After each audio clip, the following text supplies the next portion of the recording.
PMC ప్రేక్షకులకు pyramid మాస్టర్లకు Shivaratri శుభాకాంక్షలు.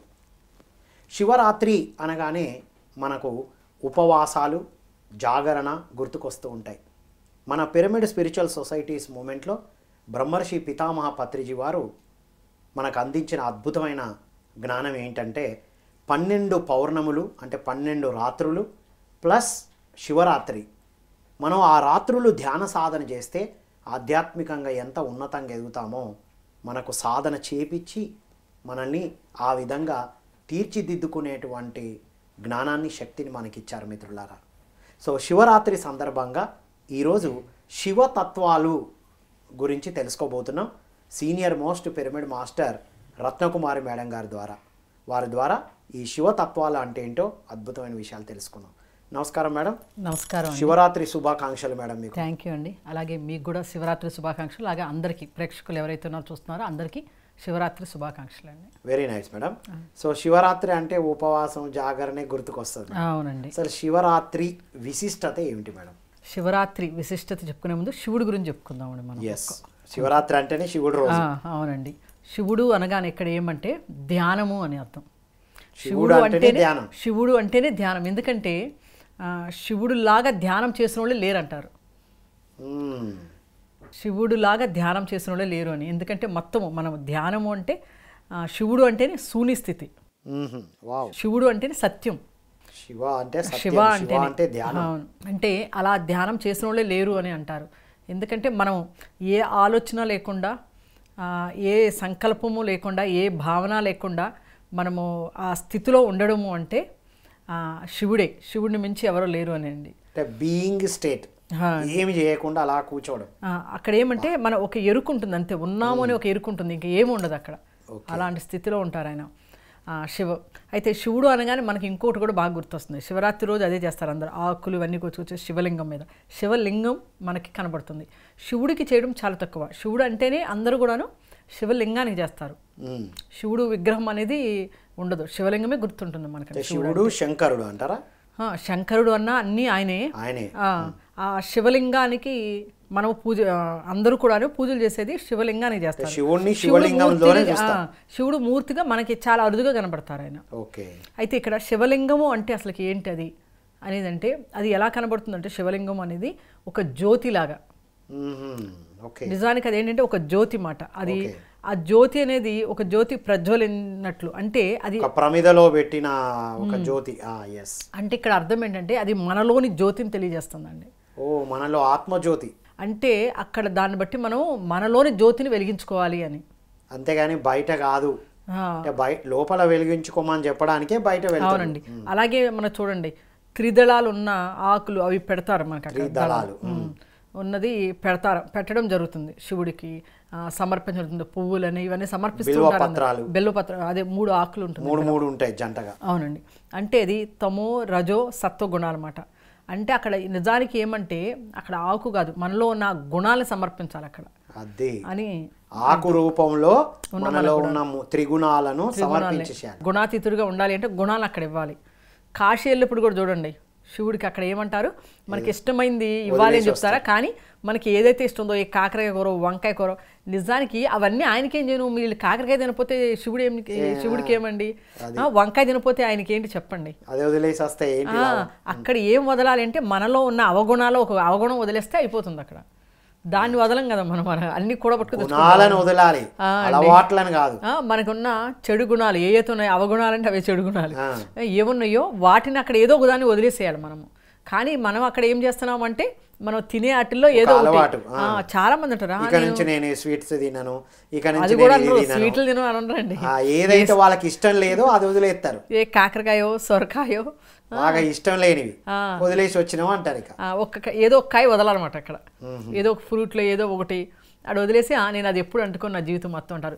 వీళ్ళు తిన్నందువల్ల తినకపోవడం వల్ల ఆయనకి ఒరిగింది ఏం లేదు అక్కడ.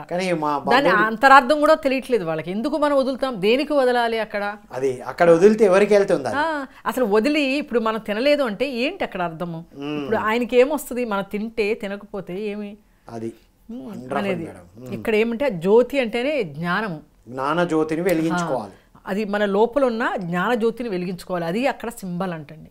అలాగే ఎప్పుడైతే మనలో గనక జ్ఞానజ్యోతిని వెలిగించుకుంటామో, ఎప్పుడైతే మనం మౌనంగా అంటే గనక శాంతంగా ఉంటామో మనము, అప్పుడు వారి చుట్టూ కూడా ఒక ఆభామండలం అంటారు, అది ఒక సేమ్ శివలింగం లాగా వాళ్ళ చుట్టూరు ఏర్పడుతుందట. ఆ షేప్ ఎలా ఉంటుందంటే శివలింగం లాగా ఉంటుందంట. అయితే అప్పట్లో ఏమంటారంటే అది ఋషులకి వారి అందరికీ కూడా అప్పట్లోనే తెలుసు అది. కానీ ప్రామాణికంగా సైన్స్ పరంగా మనకి మన వాళ్ళందరికీ చూపించాలి కదా, ప్రూఫ్స్ కావాలి కదా. అప్పుడు ప్రూఫ్ లేదు, కానీ ఇప్పుడు ఉంది అంటున్నారు. ఏమంటే మనకి రష్యన్ ఆయన ఉన్నారు కదా, కనిపెట్టారు కదా ఈ మధ్య కాలంలో కెర్లియన్ ఫోటోగ్రఫీ అని చెప్పేసి, ఆ ఫోటోగ్రఫీ ద్వారా తెలుసుకున్నారంట. దాన్ని తీసినప్పుడు వాళ్ళ చుట్టూరు చక్కగా ఒక మన శివలింగం మాదిరిగా వాళ్ళకి ఆ ఎనర్జీ అనేది ఫామ్ అయి ఉందంట. అలాగే ఎవరి మనసు అయితే స్థిరంగా లేదో అలా ఉందో వాళ్ళకి తీస్తే అదంతా ముక్కలు ముక్కలుగా అయి ఉందంట. కట్ కట్గా ఉందంట అది. అంటే దాన్ని బట్టి మనకి ఏం అర్థమవుతుంది, కనీసం మనం శాంతంగా ఆ మాదిరిగా ఉండటం వల్ల మన లోపల ఉన్న జ్యోతిని మనం వెలిగించుకుంటాం. కాబట్టి కనీసము ఆ శివరాత్రి పేరుతోన్న ఆ రోజన్నా మన యొక్క ఈ ఆరాన్ని రిపేర్ చేసుకుని కనీసము ధ్యానం చెయ్యాలనేది అర్థమవుతుందంట. జాగరణ అంటేనే అక్కడ ధ్యానం మనం చెయ్యాలి, కానీ దాని యొక్క అంతరార్థం లేదు. దాని మీద కూడా ఒకటి చెప్పుకుందాము. జాగరణలో కూడా జాగరణకి కూడా చాలా డిఫరెన్స్ ఉంది. అయితే కనుక ఈ విధంగా మనం చేస్తున్నాం. అసలు నిజమైనది అంటే మనం చేయవలసింది ఆ రోజు ధ్యానం చేయాలి మనము. కానీ అందరూ కూడా ఏమంటే జాగరణకి, భౌతికమైన జాగరణకి ఇంపార్టెంట్ ఇచ్చేసారు, ఉపవాసానికి ఇంపార్టెన్స్. అంటే అక్కడ ఏంటంటే అర్థం వాళ్ళకి మెలకుగా ఉన్నాను అంతే, ఏదో రకంగా మెలకుగా ఉండడం కోసం సినిమాలు, సెకండ్ షోలు, మిడ్ నైట్ షోలు, అవును, పిక్చర్లు పెట్టుకొని చూసి ఎలాగోలాగా మెలకుగా ఉన్నాను. అయితే ఇందులో ఇంకొక విశేషం కూడా ఉందండి. ఏమంటే అప్పుడు భూమండలం కానీ అనంత తత్వం అట, అంతా కూడా అక్కడ ఉన్న మన చంద్రుడు, సూర్యుడు ఇవన్నీ ఉంటాయి కదా. ఆ రోజు రాత్రి అంటే చంద్రుడు, సూర్యుడు అంటే ఎప్పుడూ ఉంటుంది, మన సైడ్కి వచ్చేసరికి మనకు కనబడుతుంది చంద్రుడు ఆ సమయంలో అండి. ఈ వీటిల్లో కూడా ఏమంటే మార్పులు జరుగుతాయి శివరాత్రి రోజు, జరిగి ఆ ఎనర్జీస్ అనేది ఫామ్ అవుతాయి అన్నమాట ఫుల్ అండి. అందుకని అప్పుడు ఏమంటారంటే ఇది మొత్తం కూడా ఈ రహస్యాలన్నీ పూర్వీకంగా ఉన్న పూర్వకాలంలో ఋషులకి వాళ్ళందరికీ తెలుసు.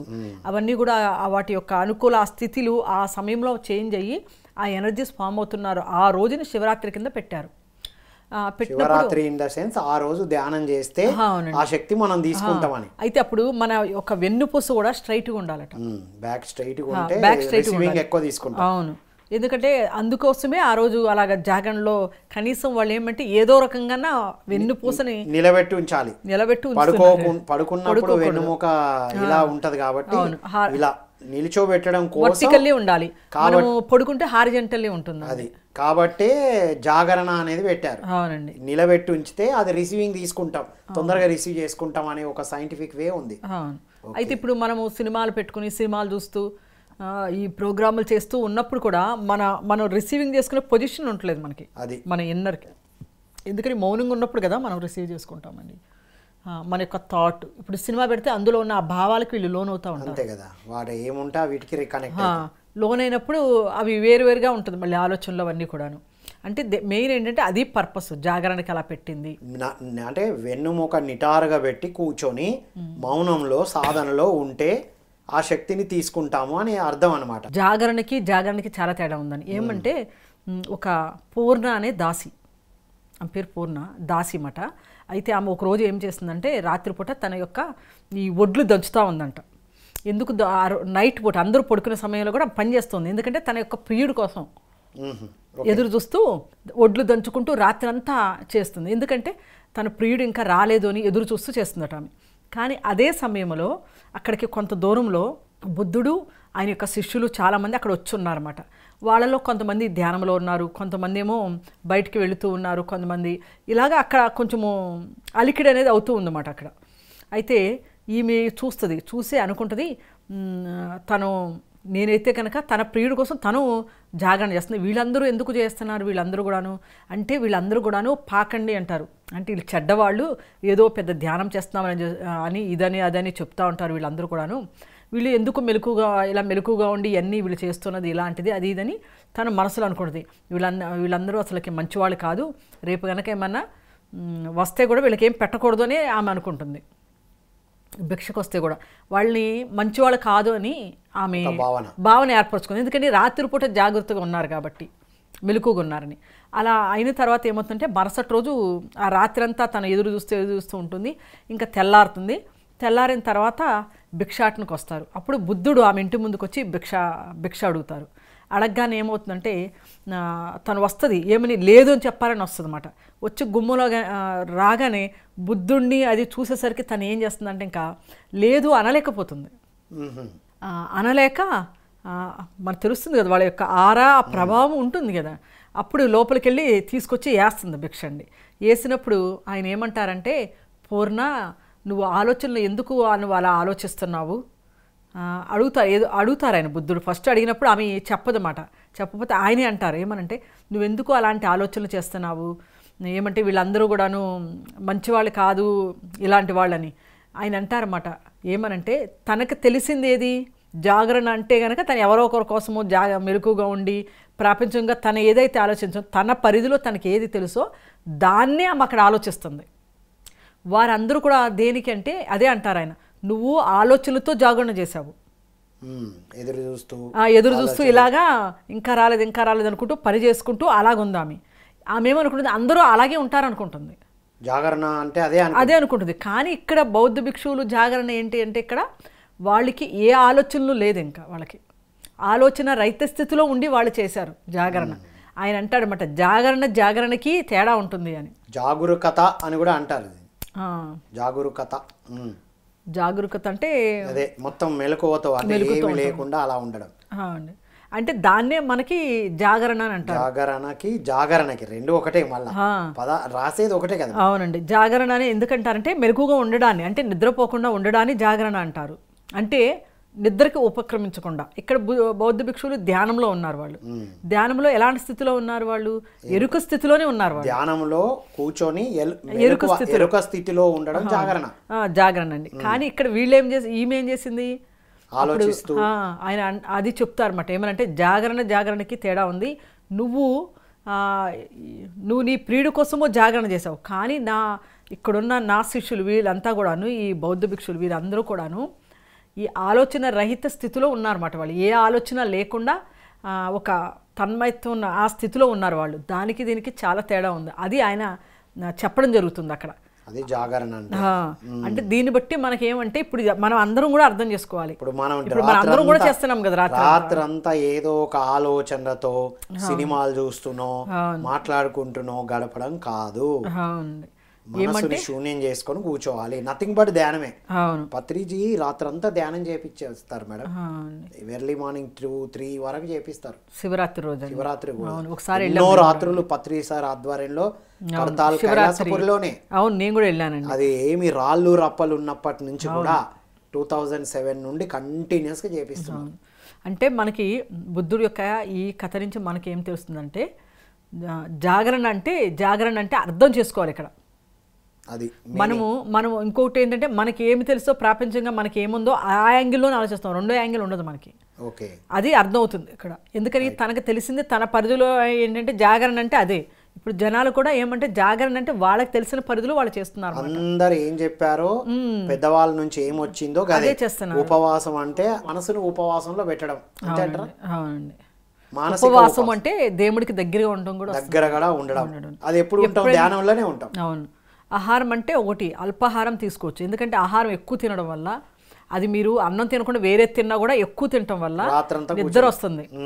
కాబట్టి అల్పాహారం తీసుకుంటే ఏమంటే శరీరము అవన్నీ కూడా మన కాబూలో ఉంటాయి. మన మనస్సు అదంతా మన ఆధీనంలో ఉంటుంది. దాని ఆధీనంలో మనం ఉండము, మన ఆధీనంలో అది ఉంటుంది. కాబట్టి మనము ధ్యానం చేయడానికి మనకు అనుకూలంగా స్థితిని ఏర్పరుస్తుంది మన పత్రి సార్.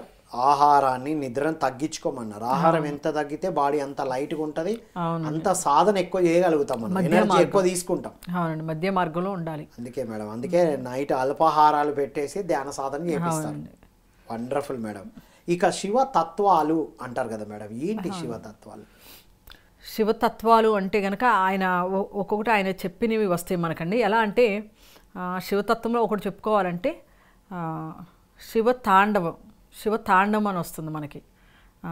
శివతాండవ స్తోత్రం అని ఇలాగ చాలా ఉన్నాయి. దానికి ఒక్కొక్క దానికి దాని యొక్క విశిష్టత ఉన్నాయండి.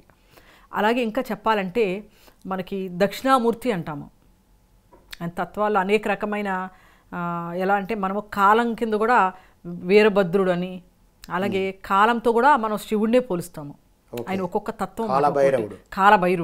కాలభైరవుడు ఎవరంటే శివుడే. శివుడిని ఇంకోటి కూడా చెప్తాం మనం, శూన్యము. మొత్తం ఉన్నదంతా శూన్యమే. ఏమంటే చూడండి, ఇప్పుడు సూర్యుడు ఉన్నాడు, చంద్రుడు ఉన్నాడు, ఈ భూమి ఉంది, గ్రహాలు ఉన్నాయి. ఒకటి చూడండి కనబడకుండా వెళ్ళిపోయి అంటారు గ్రహాలు. అంతకుముందు ఫ్లూటో కనబడలేదన్నారు, మళ్ళీ తర్వాత కనబడింది అన్నారు. ఇలాగ అనేక రకమైన ఉన్నాయి. ఈ మొత్తము కూడా ఏదో ఒకరోజు ఆగిపోవచ్చు, వినాశం చెందొచ్చు. మొత్తం ఏమవుతున్నాయి, ఎవరిలో లయం అవుతున్నాయి అంటే ఆ శూన్యంలోనే లయం అయిపోతున్నాయి. అంటే ఆ శివుడిలోనే లయం అయిపోతున్నాయి అని అర్థం అండి. శివుడు అంటే శూన్యము, ఒక ఆకారం కాదండి. ఆకారం అది మనము వీళ్ళు ఇమాజినేషన్తో ఒక ఆకారాన్ని, లింగాకారమో ఏ ఆకారం అంటే ఏదో ఒకటి కనబడితేనే చేస్తారు. అవునండి, ఏదో ఒకటి కనబడితేనే ఆ రిచువల్స్ చేస్తారు కాబట్టి క్రియేట్ చేయబడ్డాయి అని అర్థమైంది. అవునండి, ఏ ఆకారము లేని స్థితే శూన్య స్థితి ఆయనండి. అన్నీ కాలం అంటాము, కాలాన్ని కూడా ఆయనలోని. కాలం చూడండి, కాలానికి మొదలు ఉండదు, చివర ఉండదు, కాలాతీతం. ఇప్పుడు దానికే మనకి ఒక చిన్న స్టోరీ చెప్తారు. ఏమనంటే విష్ణుమూర్తికి బ్రహ్మకి వాదన జరుగుతుందన్నమాట. నేను మొదట వచ్చానంటే నేను మొదట వచ్చానని. అప్పుడు శివుడు చెప్తారన్నమాట, శివలింగం ఉంటుంది కదా, దాన్ని కనుక్కోమని చెప్తారు ఆయన. ఆ కనుక్కోమన్నప్పుడు మొదలు కానీ చివరి కానీ చెప్పమని అడిగినప్పుడు కిందకేమో విష్ణుమూర్తి వెళ్తానంటాడు, పైనేమో బ్రహ్మని కనుక్కోమని చెప్తారు. ఈయన వరాహావతారంలో మొత్తం భూమిని అంతా ఇది చేసి చూస్తే కింద కనబడదు, పైన ఎంత తత్వానికి వెళ్ళినా కూడా ఎండింగ్ లేదు. దానికే మన ఇంటీజర్స్ నెంబర్స్ కూడా చెప్తారు. ఎగ్జాంపుల్ ఇప్పుడు 0 నుంచి 1 2 3 ఎట్సెట్రా ఉంటుంది, 0 నుంచి ఇటేమో -1 -2 ఎట్సెట్రా ఉంటుంది. రెండింటికి ఎండింగే లేదు, ఎండే లేదు అసలుకి. అంటే చూడండి అక్కడ, అంటే అనంతం అన్నమాట, అనంత తత్వం, దానికి ఎండే లేదు ఇంకా. అలాంటిదే శివుడు, అదే శివుడు అని అర్థం అండి. ఇక్కడ అనంత తత్వానికి నిదర్శనం శివుడు, అదే నిదర్శనం శివుడు. మొత్తము ఇప్పుడు ఏదైతే కనబడుతుందో మొత్తం ఒకరోజు ప్రళయం అంటే కూడా అదే దానికే భావిస్తారు. మొత్తం కూడా మళ్ళీ ఆయనలోనే సಮೇట్ అవుతాయి, అంటే ఆయనలోనే కలిసిపోతాయి మొత్తం కూడాను. శివుడు అంటేనే డిస్ట్రక్షన్, అంటే అవును, కొత్తగా రావాలంటే ఉన్నది తీసేయాలి. మనలో కూడా ఏం చెప్తారంటే, ఇప్పుడు మనం ధ్యానంలో కూర్చుంటే మనకు కూడా జరుగుతుంది ప్రళయమే అంటారు. ఎందుకంటే అక్కడ మనస్సు లేకుండా వెళ్ళిపోయే స్థితికి కదా మనం వెళ్ళాలి. అంటే అక్కడ మనస్సు అనేది ఏమవుతుంది, విధ్వంసం జరుగుతుంది, మనసులో ఉన్న డిస్ట్రాయ్ అయిపోతుంది. అక్కడ ప్రళయం జరుగుతుంది, ధ్యానం అయితే. అవునండి, అది అక్కడ ఏమవుతుంది, శూన్యస్థితికి వెళ్ళాలంటారు. శూన్యస్థితికి వెళ్ళడం అంటే అక్కడ ఏంటి, డిస్ట్రాయ్ అవ్వడం. ఏ డిస్ట్రాయ్ అవ్వాలి, మనస్సు అవ్వాలి. మనస్సు, భావాలు, అవును, మొత్తం సంకల్పాలు ఇవన్నీ డిస్ట్రాయ్ అవ్వాలి. అంటే అక్కడ వినాశనం అంటే శివుడు అంటాం. దేనికి వినాశనం, మన ఈ ఆలోచనలు, మన యొక్క సంకల్పాలు, మన యొక్క ఈ మనసు చేసే అన్నీ వినాశనం జరగాలి అక్కడ. అప్పుడు శూన్యంలోకి వెళ్తాం, అదే శివస్థితి.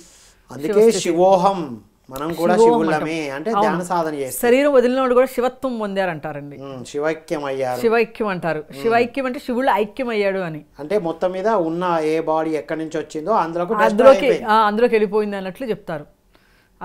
అలా వాడతాం మనం, శివైక్యం అయిపోయిందని.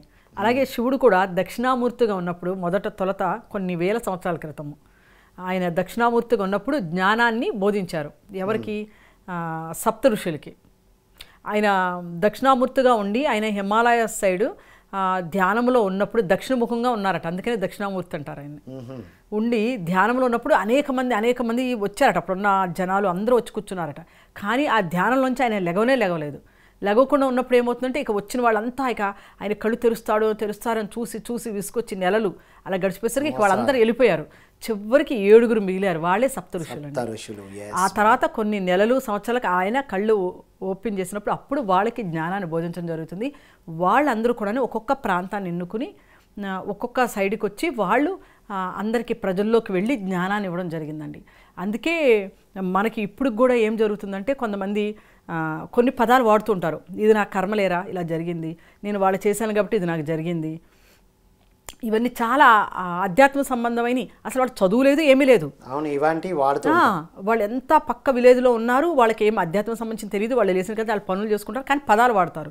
ఎందుకంటే అది వంశపారంపర్యంగా అలాగా ఆ వాడుకలో వచ్చేసింది. అంటే అది ఋషులు ఇచ్చిన సంపత్తి, అంటే మన పరంపర, ఋషి పరంపర. అవునండి, అప్పుడు వీళ్ళు డైరెక్ట్ శివ భగవానుల వారి నుండి జ్ఞానం తీసుకున్న సప్త ఋషుల ద్వారానే మనందరం ఈ పరంపరగా ఈ జ్ఞానము ఇదంతా ప్రసారం జరుగుతుందని అర్థమైంది మేడం. ఇలా ఇది మొత్తం మనకి ఆ విధంగా రావడం జరిగిందండి. శివుడు దక్షిణామూర్తి రూపంలో, అంటే శివ తత్వాలు అనేకమండి. ఒక్కొక్కటి ఒక్కొక్క రకంగా మనకి ఆ జ్ఞానాన్ని అందివ్వడం అనేది జరుగుతుంది. టోటల్గా మన అంతర్గత జ్ఞానమే, ఆత్మ జ్ఞానం గురించి చెప్పారు వారు. అవునండి. శివుడు పార్వతీదేవికి బోధించినట్టు మనకు అనేక గ్రంథాల్లో చెప్తూ ఉంటారు. అలాగే మనకి యోగా, అలాగే నటరాజు, ఇప్పుడు మన భరతనాట్యం అంటారు, ఇవన్నీ కూడా అక్కడి నుంచి వచ్చినాయి. అన్ని కళలు అక్కడి నుంచి నటరాజులు. అవునండి, నటరాజు శివతాండవం చేసి. అవునండి, నటరాజు అంటే నటరాజు కళలు. అవునండి, ఇవన్నీ కూడా ఎక్కడి నుంచి వచ్చినాయంటే శివుడి నుంచే వచ్చింది. నాట్యము అక్కడి నుంచి వచ్చింది. నాట్యం కూడా అక్కడి నుంచే వచ్చిందండి. మళ్ళీ యోగ క్రియలు, మన పతంజలి యోగా అని ఇలాగ అన్నీ ఉన్నాయి. పతంజలి సూత్ర అంటే ఈ తర్వాత ఆయన రాశారు. ఈ మొత్తం కూడా ఎక్కడి నుంచి వచ్చినాయంటే అవన్నీ కూడా శివుడి దగ్గర నుంచి వచ్చినాయి మనకు తెలుస్తుందండి బాగా ఎక్కువ. అంటే శివపురాణం ఉంది, శివపురాణంలో శివశక్తి నుంచే అన్నీ ఉద్భవించినట్టు చెప్తారు. అక్కడ మనకి విష్ణువు, బ్రహ్మ, వీళ్ళు అందరూ కూడా శివతత్వం నుంచి వచ్చినట్లే మనకి చెప్పడం జరుగుతుంది. వాళ్ళు కూడా శివుడిని ఆరాధిస్తున్నట్టే చూస్తున్నాం కదా మనం. అవునండి, శివతత్వం నుంచి రావడం అనేది ఉంటుంది. శివుడు ధ్యానం ఎవరికి చేస్తాడు అంటే చాలామంది ఏం చెప్తారంటే శివుడు ధ్యానము రాముడికి చేస్తున్నాడు, కృష్ణుడు చేస్తున్నారు అంటారు. అది కాదు అని చెప్తారు. ఆయన చేసేది అనంత తత్వానికి. అవునండి, ఎందుకంటే అనంత తత్వానికే చేస్తారు వాళ్ళు, వీళ్ళు వాళ్ళకి చేయడం అనేది కాదు అలా అని చెప్తారని. ఇంకోటి కైలాస పర్వతం ఉంది, మనకు తెలుసు కైలాస పర్వతం. ఏమంటారంటే కైలాస పర్వతం శివుడు నివసిస్తాడు అని చెప్తారు మనకి, నివాస స్థలం. కానీ కైలాస పర్వతానికి ఎక్కిన వాళ్ళు ఎవరు లేరు. ఎవరెస్ట్ పర్వతం కైలాస పర్వతం కన్నా పెద్దదంట. కానీ ఎవరెస్ట్ శిఖరం ఎక్కిన వాళ్ళు ఉన్నారు చాలామంది, కైలాస పర్వతం ఎక్కిన వాళ్ళు లేరంటారు. కానీ ఒక్క వ్యక్తి టిబెటియన్ ఎక్కారంటారు, మన అందరికి తెలిసిన ఆయనే, మిలారెప్ప గారు. ఆయన ఒక్కరూ ఆ కైలాస పర్వతానికి వెళ్ళడం అనేది జరిగింది. తర్వాత ఇంకా తర్వాత ఏమైంది లేదు, ఇంకా వెళ్ళడం జరిగింది అనేది మాత్రం అన్నారు. మిలారెప్ప ఒక్కరే, పుస్తకంలో అనలేదు, నాకు వేరే వారు వాళ్ళ యొక్క స్పీచ్లో చెప్తే విన్నాను నేను. ఆయన పుస్తకంలో కూడా నేను ఇలా వెళ్ళానన్నది ఆయన ఏమి ఇండికేట్ చేయలేదండి. మిలారెప్ప ఒక్కరు మాత్రమే ఆ పర్వతానికి వెళ్ళినట్లుగా చెప్పారు. ఎందుకంటే అది అంత అనుకూలంగా ఉండదు, వెళ్ళలేరు కూడాను. అయితే ఇంకొకటి ఏమంటారంటే ఆ కైలాస పర్వతంలో ఒక రహస్య స్థావరం ఉంది. అక్కడ అందరూ కూడాను కొంతమంది దేవతలు అంటే కొంతమంది గురువులు వస్తారు, ఇలా చెప్తారన్నమాట. దాన్ని జ్ఞానగంజ్ అంటారు. జ్ఞానగంజ్ అంటారట. అది ఒక స్థలం ఉంది, అది చెప్తుమే కానీ అది రియల్గా తెలియదండి, అక్కడ ఉన్నది అని అంటారన్నమాట. అందుకనే ప్రతి ఒక్కరు ఎవరు కూడాను కైలాస పర్వతానికి ఎక్కడం అనేది సాధ్యం కాంది అనండి. అక్కడ అన్ని చర్చలు జరుగుతాయి ఆధ్యాత్మికంగా, భూమి మీద ఏం జరగాలి, అవును, దానికి సంబంధించినవి అని చెప్పడం జరిగింది. అదొకటండి. ఇంకొక విశేషం ఏంటంటే మనకి శివుడు డమర్కం ఉంటుంది. ఆ డమర్కం ఎలా ఉంటుందంటే ఈ సైడ్ ఇలాగ వెడల్పుగా ఉండి మధ్యలో ఇలా ఉంటుంది. అది ఎలా అంటే దాన్ని ఇలా పెట్టి చూసినప్పుడు మనకి ఇలా ఉంటుంది చూసారా, సింబాలిక్ అంటది. అంటే అనంత తత్వానికి సింబల్ అండి. ఇన్ఫినిటీ సింబలే ఇది డమరుకం. వావ్, ఇటు వెడల్పు ఉండి ఇటు చిన్నగా వచ్చేస్తుంది, ఇలా వస్తుంది కదా మనకి మామూలుగా. అదే మోడల్, దాని డమరుకాన్ని ఇలా పెట్టినప్పుడు అలా ఉంటుంది అన్నమాట ఇలాగా. అంటే అదే మనకి ఇన్ఫినిటీ కింద అర్థం అన్నమాట. అంటే అనంతం, ఇంకది దానికి ఏమి ఎండింగ్ అనేది ఏమీ లేదు అని మనకు అర్థమవుతుంది అది. అయితే ఇంకోటి ఏంటంటే వాసుకి శివుడు మెడలో సర్పం ఉంటుందంట. అయితే ఈ మధ్యకాలంలో ఏం చెప్పారంటే అమెరికాలోనూ ఎక్కడో ఒక ఎన్ని అడుగులు, 20 అడుగులు 30 అడుగులు ఎన్ని అడుగులో ఒక సర్పం చేశారా, చాలా పెద్దదని చెప్పుకున్నారట. కానీ తర్వాత తెలిసింది ఏంటంటే మన భారతదేశంలోనే ఒక చోట కనబడిందంట సర్ప యొక్క పంచ. అది శివుడు మెడలో ఉన్నది అని అంటారు. అది ఎన్ని అడుగులు ఉందంటే 50 అడుగులు ఎంతో ఉందన్నారండి. అంటే అది ఎంత బరువు అంటే కనుక అది ఎంత బరువు ఉంటుంది, 100 కేజీలో ఉంటుంది అంటారు. అంత బరువు ఉన్నది ఆయన వేసుకున్నాడు మెడలో అంటే ఆయన ఎంత ఉండాలి అంటారు, ఎంత ఆకారంతో ఉండాలి శివుడు అండి, ఎలా ఉండాలి అనేదండి. ఏమంటే ఇప్పుడు మన కల్చర్లో మనకున్నది మనకి ఏమంటే ఎవిడెన్స్ అనేది ఇప్పుడిప్పుడే కొన్ని బయటపడుతూ ఉన్నాయి. అలాగే శివుడికున్నన్ని విగ్రహాలు, శివుడికున్న శివలింగాలు కానీ విగ్రహాలు కానీ శివలింగాలు అసలుకి అంతా ఇంకా ఎక్కడా లేవంటారు, వేరే ఎవరికీ లేవు.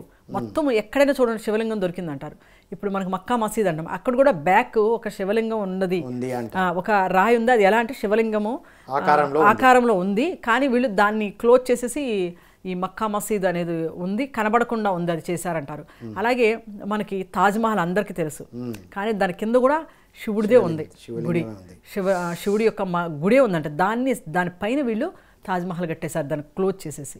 అప్పుడున్న ముస్లిమ్స్ కానీ ఈ మొఘళ్ళు కానీ వీళ్ళందరూ కూడాను ఎంత అంటే అంతా ఇలా చేయడం జరిగింది. అంటే ఏమంటే మొత్తము కూడాను ఎంతో విస్తరించున్నది భారతదేశం సంబంధించిన ఇది అంతా కూడా అండి. శివుడి తత్వం అనేది భారతదేశం అంతా అన్ని చోట్ల ఈ మధ్యన కూడా చెప్పారండి, విస్తరించబడి ఒక బాక్స్ దొరికిందంట.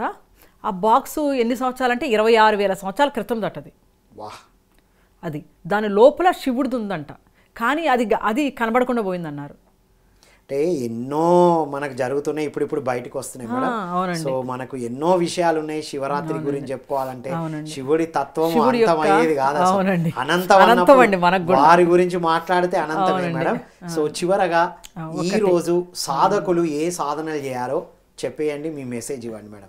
ఏమంటే మనందరూ ఎవరైతే గనక నాకు ధ్యానములో ఫలితాలు సరిగ్గా రావడం లేదని, నాకు ధ్యానం సరిగ్గా కుదరట్లేదని ఇలా చాలామంది చాలా చెప్తూ ఉన్నారు. మనం ఇందాక గతంలో కూడా మనం చెప్పినప్పుడు వింటూ ఉన్నాము, ఇలాగుంది ఇలా ఉంది అని అంటారు. వాళ్ళందరికీ కూడాను ఇది ఒక అవకాశం మనకి. శివరాత్రి అనేది ధ్యానములో మనము ఒక స్టేజ్, ఒక స్థితికి వెళ్ళడానికి శివరాత్రి అనేది చాలా మంచి అవకాశం. కాబట్టి ఆ రోజు మనందరం కూడాను చక్కగా ధ్యానం చేయడం వల్ల ఏమవుతుందంటే ఆ ఎనర్జీస్ మిగతా అప్పటికైనా 10 అనుకోవచ్చు, 100 అనుకోవచ్చు.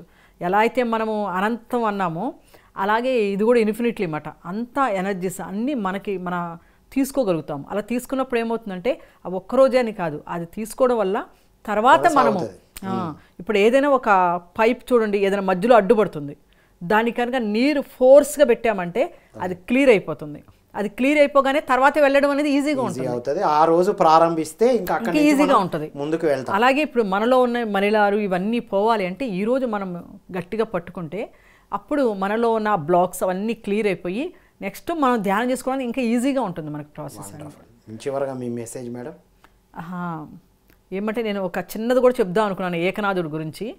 ఏకనాథుడు చాలా మహారాష్ట్ర సంబంధించిన ఆయన. ఈ మధ్య రీసెంట్లీ అంటే మన ఈ కలియుగంలో ఉన్న ఆయన అండి ఏకనాథుడు. ఆయన శివభక్తుడు మాట ఏకనాథుడు. తన యొక్క ఎలాంటి ఇప్పుడు మనం ఎలా ధ్యాన ప్రచారం చేస్తున్నామో ఆయన కూడా అంత ప్రచారం చేసేవాళ్ళు ఆ రోజుల్లో. అప్పట్లో కులమతాలు అవన్నీ చాలా ఎక్కువ ఉండేది. ఆ టైంలో కూడా ఆయన ఈ కులము ఆ కులము అన లేకుండా ప్రతి ఒక్కరి దగ్గరికి వెళ్ళి ఆ పరమాత్ముడి గురించి ఆయన చెప్తూ ఉండేవాళ్ళు అన్నమాట. వాళ్ళలో ఎరుక అవేర్నెస్ తీసుకొస్తున్న ఆ సందర్భంలో చాలామంది ఆటంకపరచడమే తెలుస్తుంది. అయితే ఆడు నిత్యం అన్నదానం చేసేవాళ్ళు. ఆ సమయంలో వాళ్ళ దగ్గర వంట చేయడానికి ఎవరో లేకపోతే ఒక వ్యక్తి వస్తాడు, వాళ్ళు వంటోడుగా పెట్టుకుంటారు. పెట్టుకున్నప్పుడు ఆయన రోజు ఏమంటాడంటే నేను తలుపులు దగ్గరికి వేస్తాను, మీరు ఎవరో లోపలికి రావద్దు, నా వంట అంతా నేను అందరికీ వంట చక్కగా చేసి పెడతానని చెప్తారు. ఆయన ఎవరో డిస్టర్బ్ చేయరు. ఆయనే నీళ్లు పట్టుకొచ్చుకుంటారు నది నుంచి వెళ్ళి, పట్టుకొచ్చి వంట చేస్తూ ఉండేవాళ్ళు. ఎంతమంది వస్తే అంతమందికి వంట చేసి పెడుతూ ఉన్నారు. ఆ సమయంలో ఒక వ్యక్తి వెతుకుతూ వస్తారన్నమాట. పలానా ఒక పేరు చెప్తారు, ఆ పేరు గల వ్యక్తి వీళ్ళ ఇంట్లో ఉన్నాడంటే వస్తారు. వస్తే ఇంతకీ ఏమంటే వీళ్ళ దగ్గరికి వచ్చి అడిగినప్పుడు వీళ్ళు లేరు అంటే ఆయనే శివుడు అన్నాక వాళ్ళకి ఒక్కసారి అంటే ఇన్ని రోజులు మాకు చేసి పెడుతున్నది అలా 12 సంవత్సరాలు చేశాడంటండి ఆయన ఆ ఇంట్లో. అంటే ఇన్ని రోజులు మా దగ్గర ఉండి మాకు వంట ఆయన ఉండి చేస్తున్నది పరమాత్ముడు ఆ శివుడు, ఆయన నీళ్ళ కోసం వెళ్ళాడని అందరు కలిపి అక్కడికి వెళ్ళేసరికి ఇంకా ఆయన అక్కడ కనబడ్డాడు. అంటే ఒక వ్యక్తి తను అంత సేవ చేస్తూ ఉంటే ఆయన దగ్గరికి ఆ పరమాత్ముడే వచ్చి వాళ్ళకి సేవ చేశాడు. శివుడి తత్వము సేవా తత్వం కూడా ఎక్కడ ఆశించకుండా సేవ చేసుకుంటూ వెళ్తామో అక్కడ కూడా మనం శివుడు మనతో ఉన్నట్టే, మనమే శివోహం. వండర్ఫుల్. ఇది ultimate message madam. Thank you so much madam. Thank you అండి. ఇది మిత్రులారా శివరాత్రి ప్రత్యేకతలో శివ తత్వాలు తెలుసుకున్నాం కదా. శివతత్వం అంటేనే అనంత తత్వం, శూన్యత్వం అని తెలుసుకున్నాం. ఏమిటి వినాశనం చేయడం అంటే ధ్యానంలో కూర్చున్నప్పుడే మన మనస్సు, మన భావాలు, నేను అన్నదే వినాశనం అయిన తర్వాతనే మనం అనంత తత్వానికి, శూన్యానికి కనెక్ట్ అవుతాం. సో ఈరోజు ఏం చేయాలి మనం? ఉపవాసం, లైట్గా ఆహారం తీసుకొని బాడీని లైట్గా పెట్టుకుంటే ఎక్కువసేపు కూర్చోగలుగుతాం, ఎక్కువ ఎనర్జీని తీసుకోగలుగుతాం. శివరాత్రి అంటే రాత్రంతా జాగరణ అంటే ధ్యాన సాధన చేయడం, మనసుని శూన్యంలో పెట్టుకోవడం అనేటువంటి అద్భుతమైన విషయం పిరమిడ్ స్పిరిచువల్ సొసైటీస్ మూవ్మెంట్ ద్వారా బ్రహ్మర్షి పితామహ పత్రిజీ వారు అలా సాధన చేపిస్తూ వస్తున్నారు. మిత్రులారా మనకు కడతాల్ కైలాసపురిలో మహేశ్వర మహాపిరమిడ్ ప్రాంగణంలో శివరాత్రి రాత్రంతా ధ్యానం జరుగుతుంది. అందరం వెళ్దాం, ధ్యాన సాధన చేద్దాం. ధ్యానం చేయాలనుకున్న వారు కూడా ఈ రోజు నుంచి ప్రారంభించండి. అద్భుతంగా ఉంటుంది అనేదే మేడం గారి ద్వారా తెలుసుకున్నాం.